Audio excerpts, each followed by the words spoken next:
It was the kind of Saturday morning I lived for. Cool air, pancakes on the griddle, the smell of motor oil still faint on my hands from a late-night roadside fix. I was flipping the last pancake when Ella came skidding into the kitchen like a pinball, still half-dressed, hair pulled back in a lopsided ponytail. "Dad!" "Ava's mom is picking us up in like 10 minutes. I need my board. Wait, where's my phone charger?" I pointed to the counter without saying a word. She grabbed it, already halfway through telling me about some new trick she wanted to try at the city park. "She thinks we can drop in on that big ramp near the fountain. I told her I'll try if she does it first. We'll be back before 3. You said we'd look at longboards after, remember?"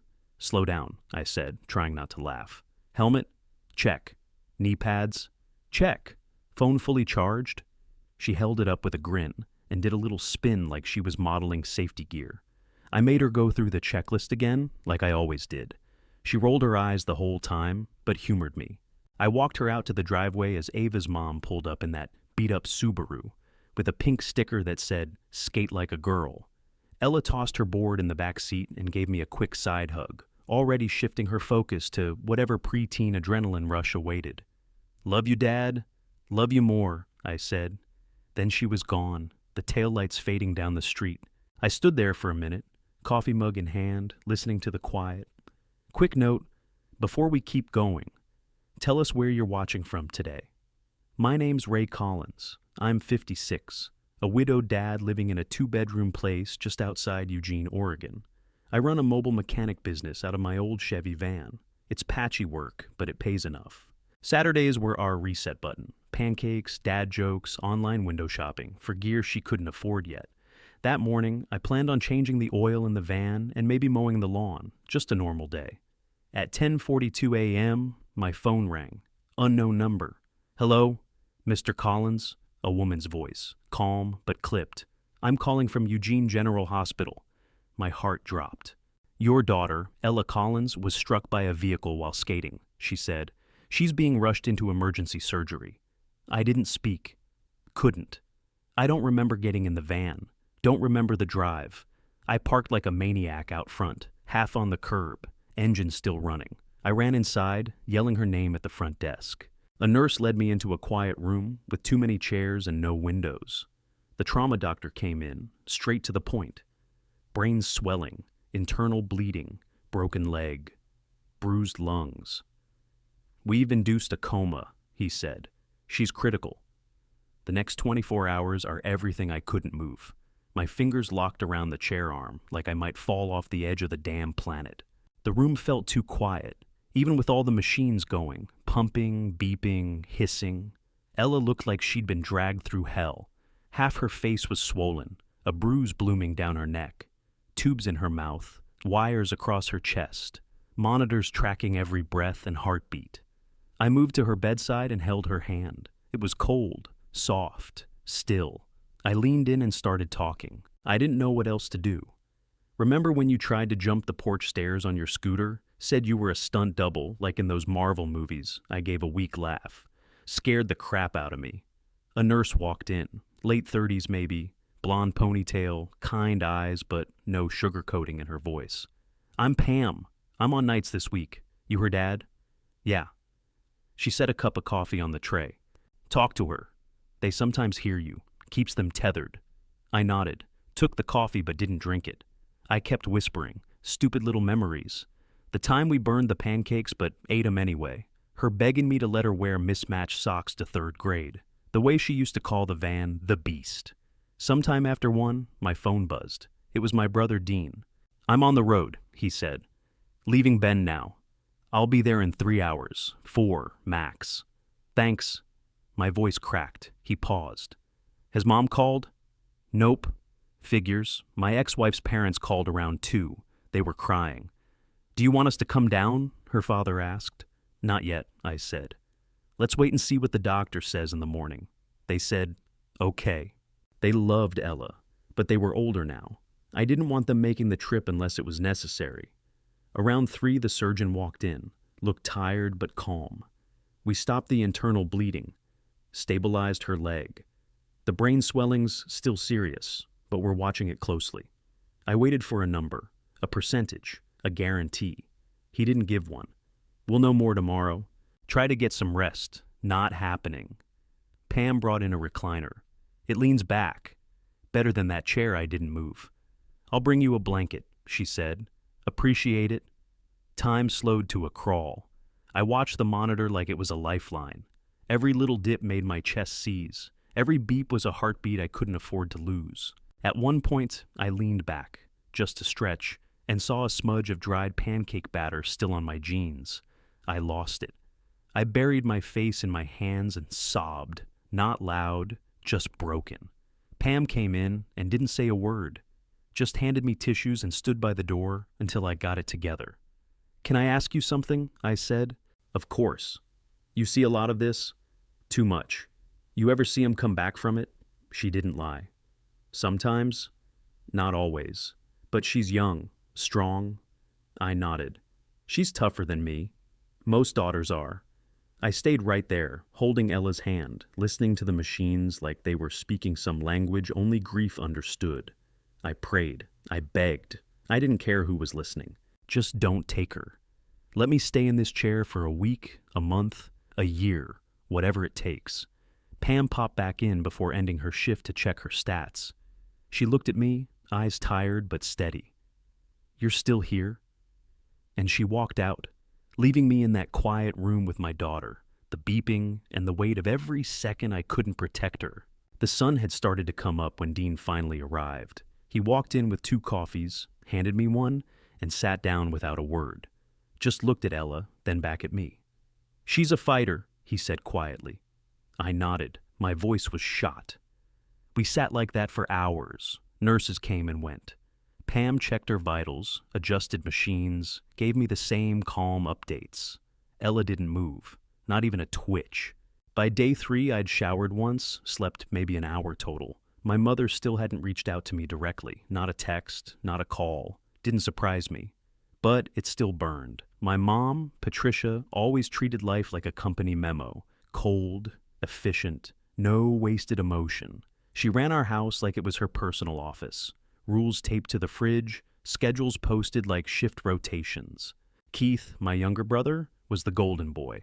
Played 3 sports, wore a tie to church, never got his hands dirty. I got B's and worked weekends at the gas station. I wasn't exceptional, her word, not mine.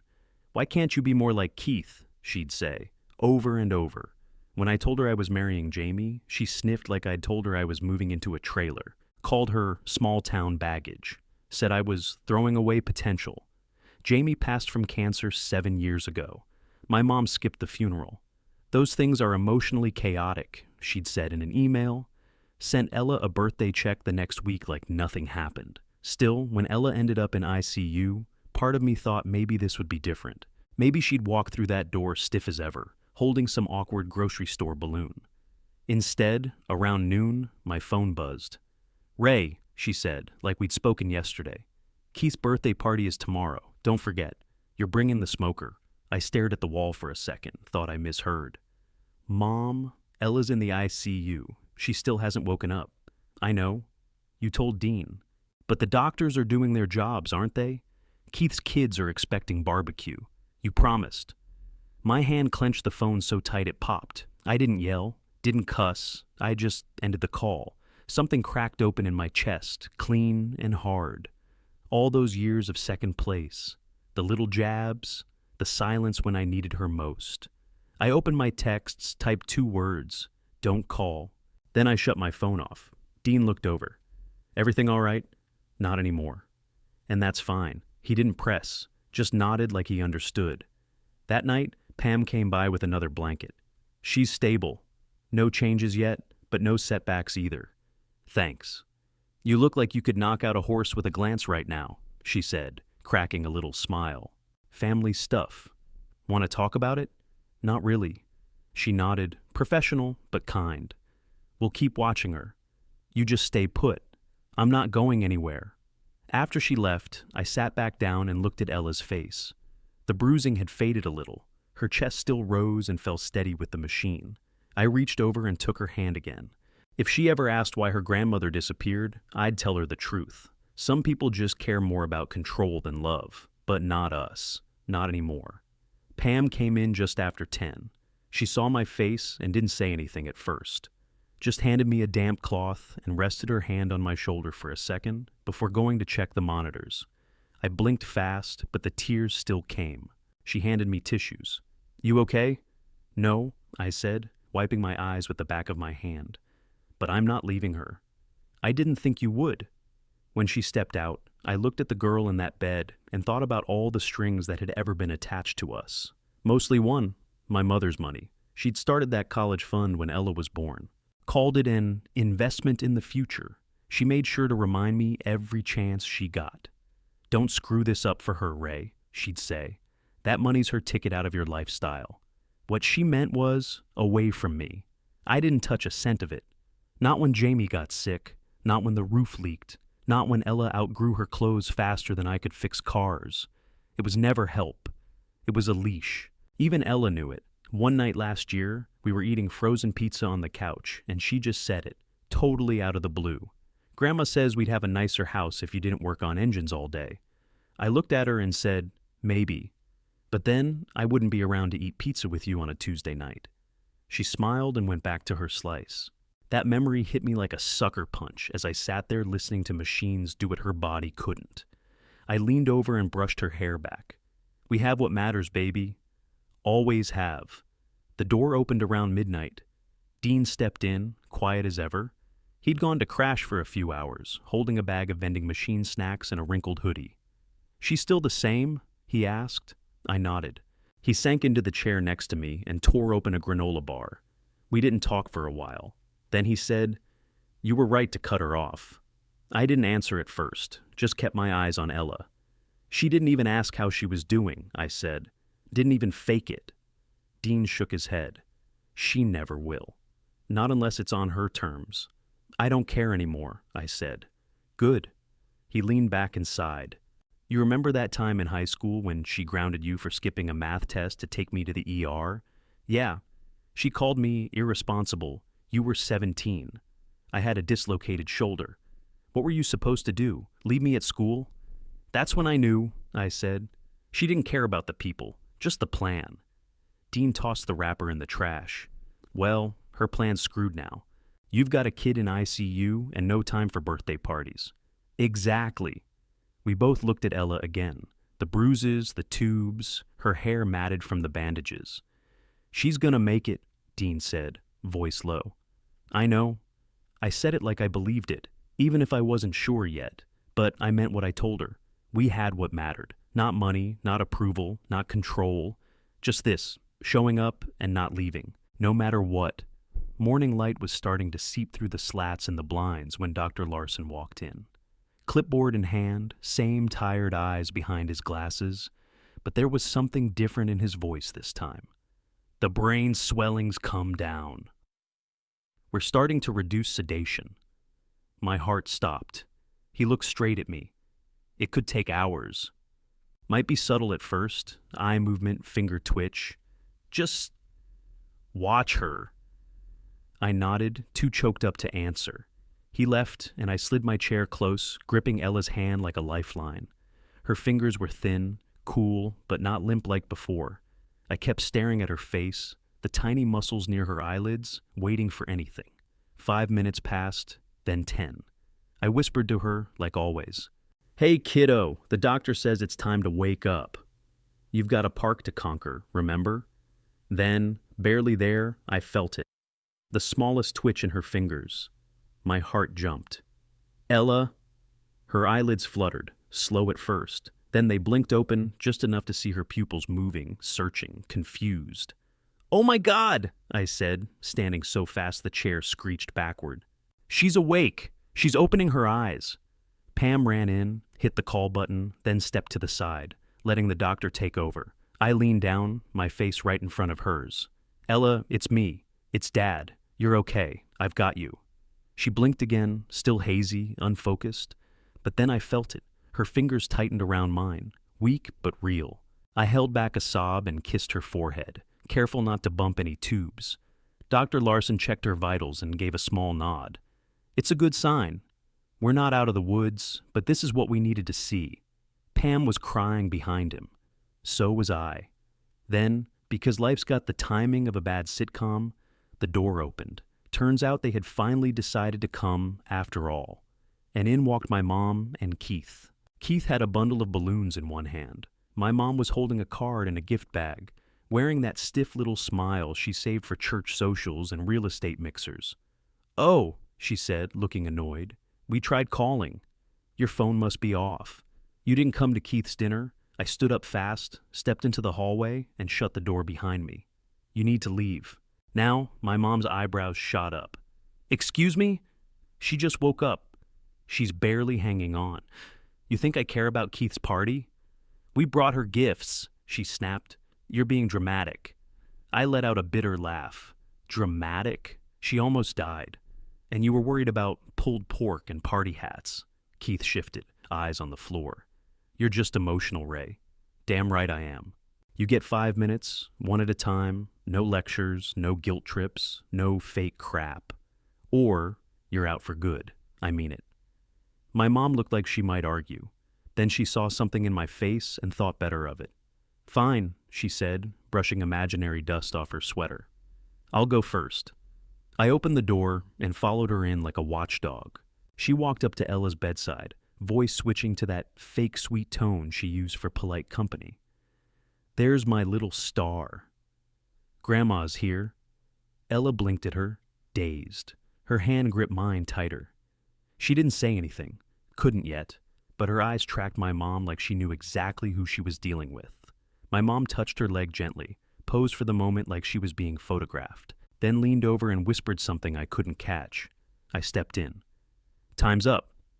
She gave me that tight smile again. "Of course." Keith's turn was worse. He stood awkwardly at the end of the bed, didn't know what to say, then mumbled, "Glad you're okay, kid." She blinked once, then he left. I closed the door behind them and locked it. I sat back down beside her, holding her hand tight, like I could anchor both of us there. We weren't going back to how things were, not after that. The chain broke, right there in that room. After they left, I stayed in that room with Ella until the machine stopped doing all the work. Every small step, every blink, every squeeze of my hand meant something. A few days later, they moved her out of ICU, step-down unit, new room, same fight. She couldn't talk much at first. Voice was raspy, throat raw from the ventilator. Her eyes were clearer now, though, and when she finally whispered, "Dad," I had to step out and cry in the hallway like a damn rookie. She had to relearn how to sit up, how to move her legs, how to walk. It was brutal, frustrating. There were days she'd try to stand and collapse into my arms sobbing, but she never gave up. Pam stayed on nights. We'd talk during the quiet hours when Ella was asleep. She told me stories about other kids who made it back, some who didn't. She never said it, but I knew she was rooting hard for us. Keith and my mom showed up one more time the second week. Walked in with a grocery bag full of recovery snacks and a stack of outdated puzzle books. My mom gave a stiff pat to Ella's arm, like she was visiting a stranger. Keith asked how long we'd be staying. I didn't answer. They didn't come back after that. No surprise. When Ella started outpatient therapy, I had to get back on the road. Mobile jobs picked up. I was fixing alternators in driveways, changing brakes in grocery store parking lots. One afternoon, I got stuck at a job across town and panicked about how she'd get to rehab. Before I could figure it out, our neighbor Mrs. Voss texted me. "Already dropped her off. We'll wait until she's done." Next day, she brought over a casserole and told me to stop looking surprised. "People step up when it matters," she said. "Let us." A week later, one of my mechanic buddies, Drew, showed up with a beat-up but solid wheelchair in the back of his truck. "Me and the guys chipped in," he said, nodding toward it. "She deserves better than hospital junk." I almost hugged him, settled for a handshake and a long look that said what I couldn't. Even the old-timers at the diner, guys who always gave me crap for drinking too much sugar in my coffee, started sending food home in to-go boxes.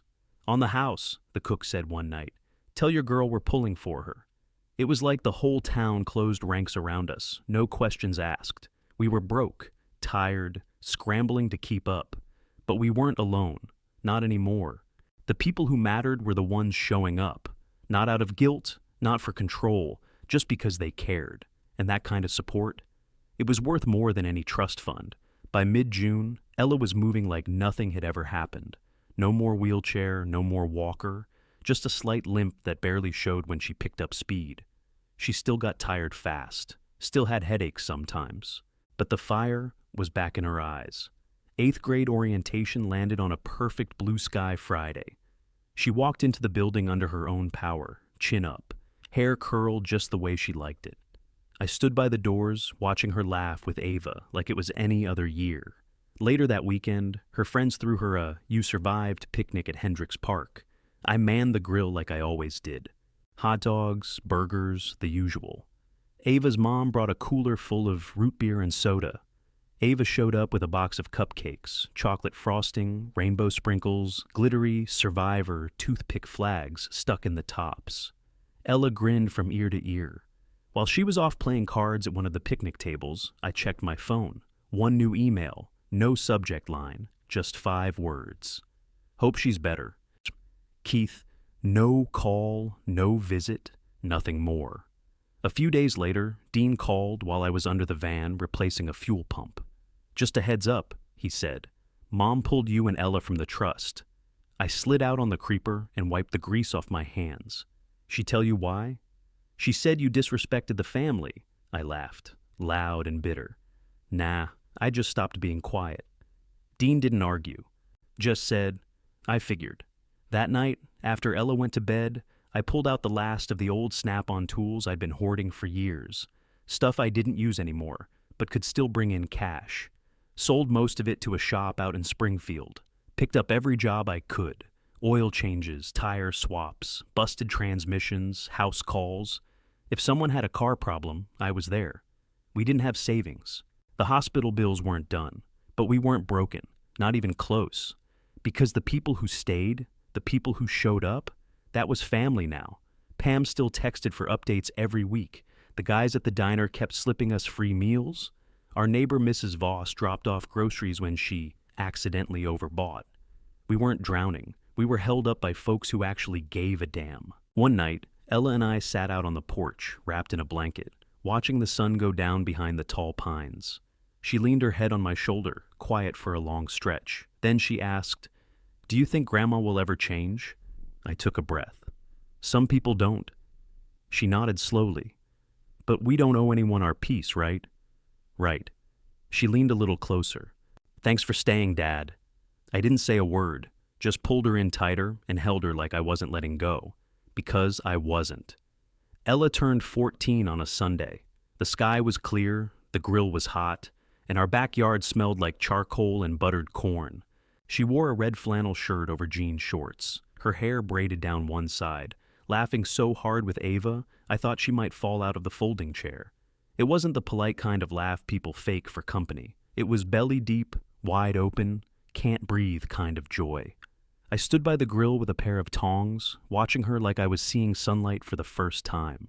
The neighbors brought chairs and casseroles. Pam couldn't make it, but sent a card with a gas station gift card taped inside. Even Drew from the shop dropped by with his kids, carrying a 2-liter of root beer and a pack of sparklers. Jamie's parents showed up just after 2. They'd driven all the way from Montana, said they wouldn't have missed it. His mom handed Ella a big padded envelope. "She made this when she was 6, she said to me, smiling. "We saved it." Inside was a scrapbook, construction paper pages, glitter glue titles, crooked stickers, photos of Jamie holding baby Ella, crayon drawings of our old house, a page labeled "Best Day Ever" with a drawing of the 3 of us at a pumpkin patch. We sat on the deck flipping through it, me, Ella, Jamie's parents, all of us grinning like fools and trying not to cry. Dean came too. He brought his oldest, a tall, quiet boy, who helped set up the lawn games without being asked. There was no call from Keith, no card, no text. My mom didn't show, didn't even try. That was fine, more than fine.